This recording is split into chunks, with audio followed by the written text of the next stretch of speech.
Disturb act હેઠળ મોટી strike. અમદાવાદના પાલડી વિસ્તારમાં અશાંત ધારાના ભંગ બદલ કલેક્ટરે મોટી કાર્યવાહી કરી છે. નૂતન સર્વોદય સોસાયટીમાં આવેલા 9 આલિશાન બંગલાઓના વેચાણ દસ્તાવેજો રદબાતલ ઠેરવી મેગા ડિમોલિશન હાથ ધરવામાં આવ્યું છે.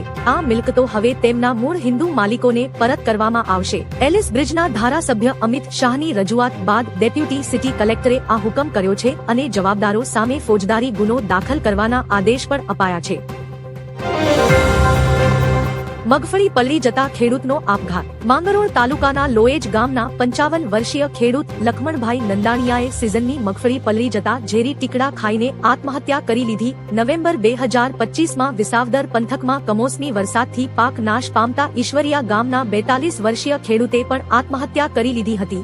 ગીર સોમનાથ જિલ્લાના ઉના પંથકમાં રેવદ ગામના 49 વર્ષીય ખેડૂતે કૂવામાં ઝંપલાવી જીવન ટૂંકાવ્યું હતું. તેમણે શરીરે 3 ફૂટનો વીજપોલ બાંધી બહાર નીકળવાનું અશક્ય બનાવ્યું હતું. ગુજરાત કોંગ્રેસ ભાજપની સ્ટ્રેટેજીથી જ ભાજપને આપશે ટક્કર. ગુજરાતમાં આગામી સ્થાનિક સ્વરાજ્યની ચૂંટણીઓ માટે રાહુલ ગાંધીએ કોંગ્રેસને નવી રણનીતિ અપનાવવાનો આદેશ આપ્યો છે. ભાજપની જેમ હવે કોંગ્રેસ પણ નવા ચહેરાઓ અને યુવા કાર્યકર્તાઓ પર ધ્યાન કેન્દ્રિત કરશે. આ માટે દિલ્હીથી નિખિલ દ્વિવેદીના નેતૃત્વમાં એક વિશેષ ટીમ ગુજરાત પહોંચી છે, જે યુવા નેતાઓને ચૂંટણી લડવા માટે તાલીમ આપશે. મેટ્રો હવે મહાત્મા મંદિર સુધી દોડશે. અમદાવાદ અને ગાંધીનગર મેટ્રો રેલના નવા 5 સ્ટેશન કાર્યરત કરાયા છે. અક્ષરધામથી મહાત્મા મંદિર સુધીના રૂટ પર દર 20 થી 25 મિનિટે ટ્રેન ઉપડશે. CMROSની મંજૂરી બાદ હવે 68 કિમીના કુલ રૂટ પર 53 સ્ટેશનોને મેટ્રો સુવિધા મળશે. આ સસ્તી અને પ્રદૂષણ મુક્ત મુસાફરીથી ટ્રાફિક સમસ્યામાં ઘટાડો થશે. આ પ્રોજેક્ટથી ટ્રાન્ઝિટ કનેક્ટિવિટી ક્ષેત્રે ગુજરાતની એક નવી ઓળખ પ્રસ્થાપિત થઈ છે. મમતા બેનર્જીનું નાટક ફેલ. ભાજપે બંગાળના મુખ્યમંત્રી મમતા બેનર્જીને સુપ્રીમ કોર્ટની નોટિસ પર પ્રતિક્રિયા આપી છે. ભાજપના નેતા ગૌરવ ભાટિયાએ કહ્યું, સુપ્રીમે બધી FIR પર સ્ટે લગાવી દીધો છે. પશ્ચિમ બંગાળમાં કેવા પ્રકારનું જંગલ રાજ ચાલી રહ્યું છે? મુખ્યમંત્રી મમતા બેનર્જીએ જવાબ આપવો જોઈએ. તેમનું નાટક નિષ્ફળ ગયું છે. તેમને તેમના પદ પર રહેવાનો કોઈ અધિકાર નથી.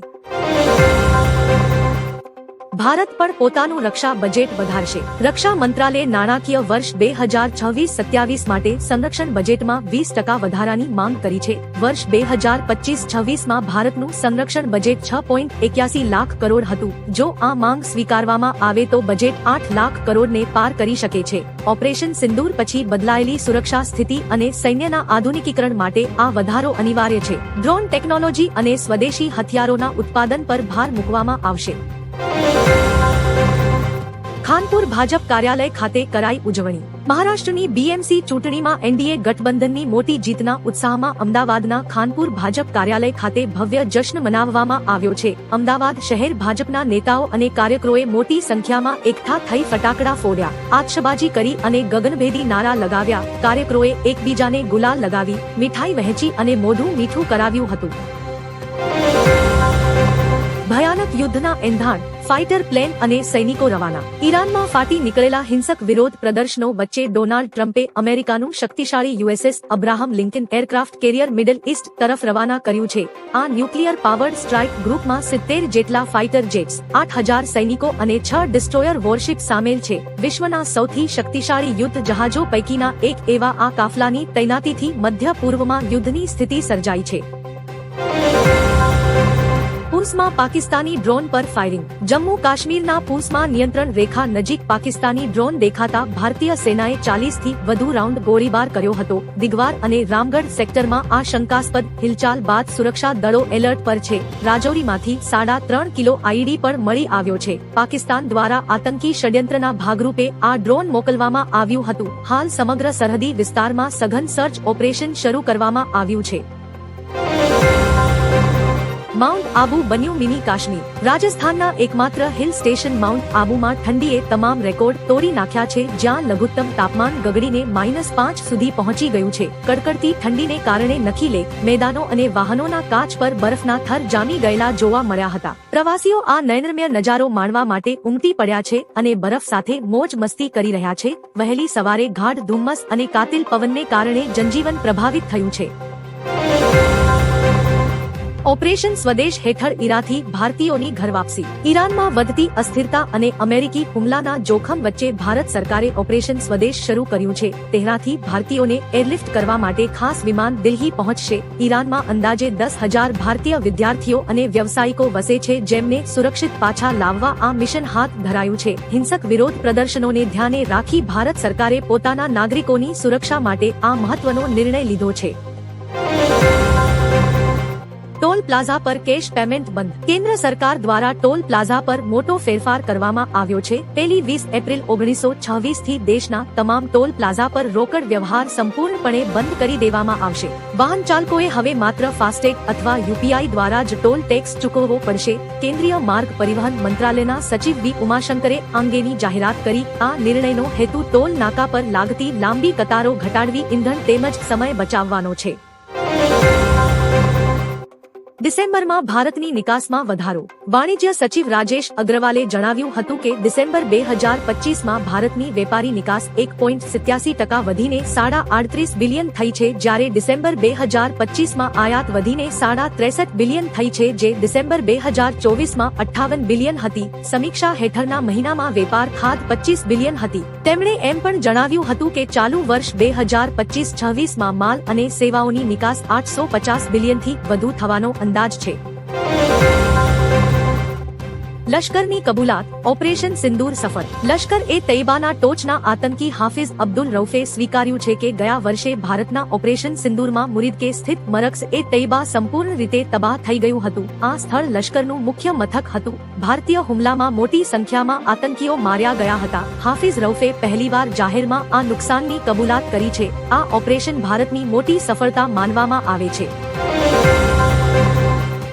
ભાજપ અધ્યક્ષની ચૂંટણીનો કાર્યક્રમ જાહેર.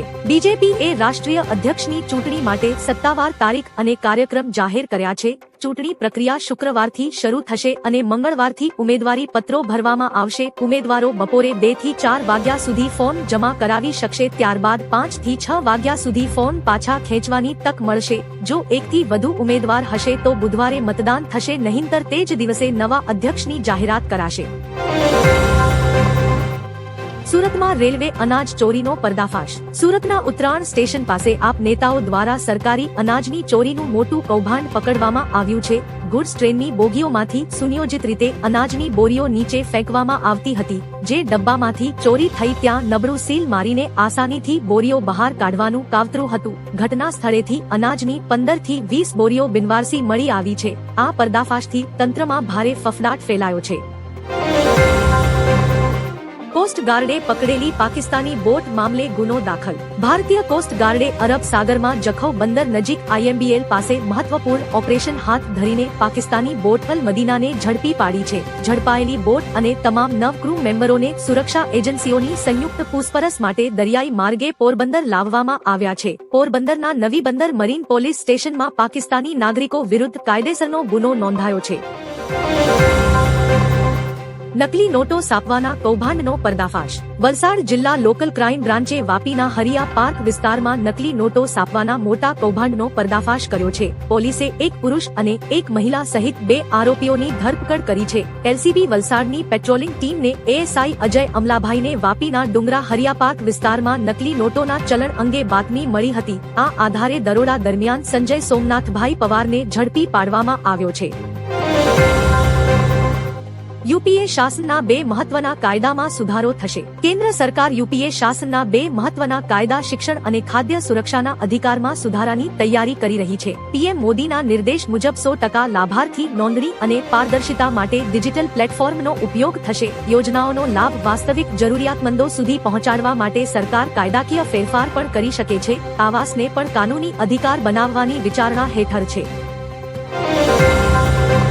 તાલિબાન સરકારમાં ભંગાણના સંકેતો. અફઘાનિસ્તાનમાં તાલિબાન શાસન અંદરૂની ખેંચતાણને કારણે પતનની અણી પર હોવાના અહેવાલ છે. સુપ્રીમ લીડર અખુંઝાદા અને ગૃહમંત્રી હક્કાનીના જૂથો વચ્ચે સત્તા માટે સંઘર્ષ તેજ બન્યો છે. તાજેતરમાં લીક થયેલા ઓડિયોમાં અખુંઝાદાએ ચેતવણી આપી છે કે આંતરિક મતભેદો સરકારને તોડી પાડશે. કંધાર અને કાબુલના નેતાઓ વચ્ચેના વૈચારિક વિવાદોએ સંગઠનની એકતા પર ગંભીર પ્રશ્નો ઊભા કર્યા છે.